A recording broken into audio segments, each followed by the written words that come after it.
stock markets worldwide are peculiar to their location and other regulatory policies. And the same goes for the London stock market and the Shanghai stock market. In our video today, we will be looking at both exchanges and analyzing the significant differences between both stock markets. Let's begin starting at number 5. Number 5. Market cap. Market capitalization is the value of a publicly listed company. The London Stock Exchange (LSE) is one of the largest stock exchanges in the world, originating more than 300 years ago with more than 3,000 listed companies and a market cap of $3.8 trillion.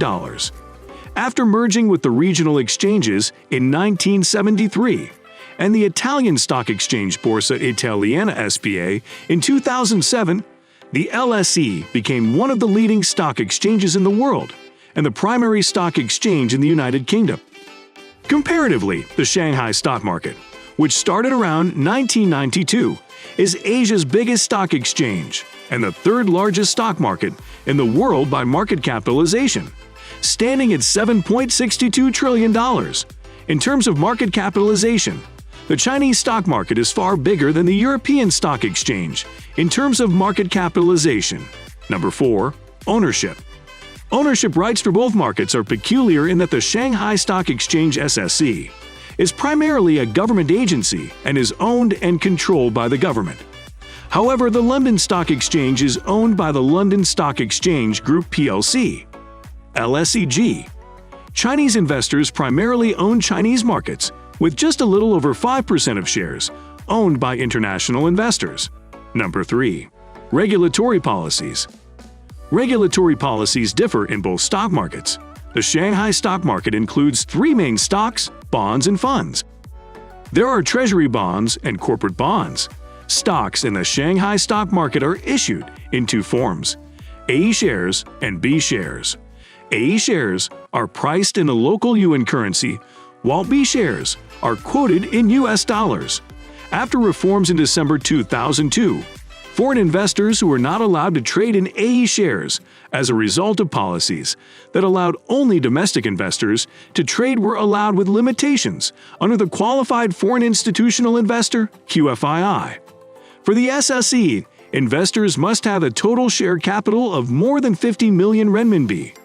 The company must not have committed any major illegal acts or financial falsehood over the past 3 years. The company must have gained the approval of the CSRC.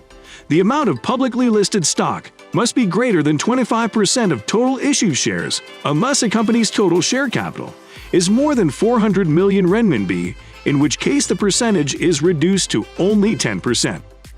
The Financial Times Stock Exchange (FTSE) 100 Share Index is the dominant index containing 100 of the top blue-chip stocks on the London Stock Exchange. This steadily rivals even the New York Exchange in market capitalization, trade volume, access to capital, and trade liquidity. On October 27, 1986, the government deregulated the London stock market, leading to a modernized trading system that opened the LSE to capital markets worldwide. This move is known as the Big Bang. The LSE, contrary to the SSE, has a more balanced and regulated environment for trading. Number 2. Barriers to entry. The Shanghai stock market is not exactly open to foreign investors and often affected by the central government's decisions due to capital account controls exercised by the Chinese mainland authorities. However, the primary market of the London Stock Exchange is one of the most diverse, with thousands of companies from different sectors in 60 countries. The International Securities Market (ISM) is LSEG's exchange-regulated market and operates as a multilateral trading family (MTF) under UK law. ISM operates under its rulebook, which provides for admission and disclosure requirements. One way of joining the main market includes the premium segment, which applies only to equity shares issued by commercial trading companies. Premium listing issuers are required to meet the UK's super equivalent rules, which are higher than the minimum requirements of the EU. These premium listed companies may have access to lower cost of capital and investors who seek out companies that adhere to the highest standards.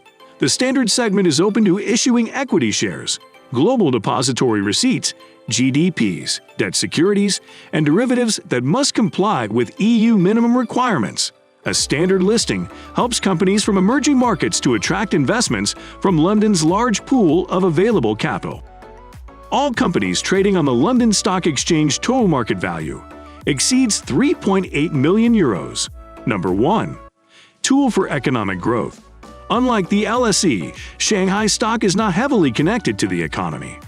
Chinese markets in general are dominated by retail investors, and as a result, the economy remains relatively protected from ups and downs in the stock market. Companies are also restricted in financing opportunities that can prevent economic growth. The Chinese stock market has more limitations, ineffective regulatory policies for enterprise credit ratings, and excessive administrative control. The LSE, however, has become a global hub for sustainable finance with a green economy classification for its equity users. Interestingly, both the London and Shanghai stock markets seek to bridge the gap between investors in both areas by launching the Shanghai London Stock Connect in 2019. Currently, there are some PRC-incorporated companies listed in London: Air China, Datang International Power Generation Company, and Zhejiang Expressway.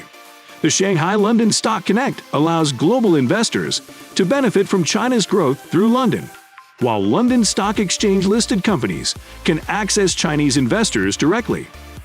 We have introduced you to some of the main differences between the London Stock Exchange LSE and the Shanghai Stock Exchange, which happen to be two of the world's biggest stock markets. We hope you enjoy the video.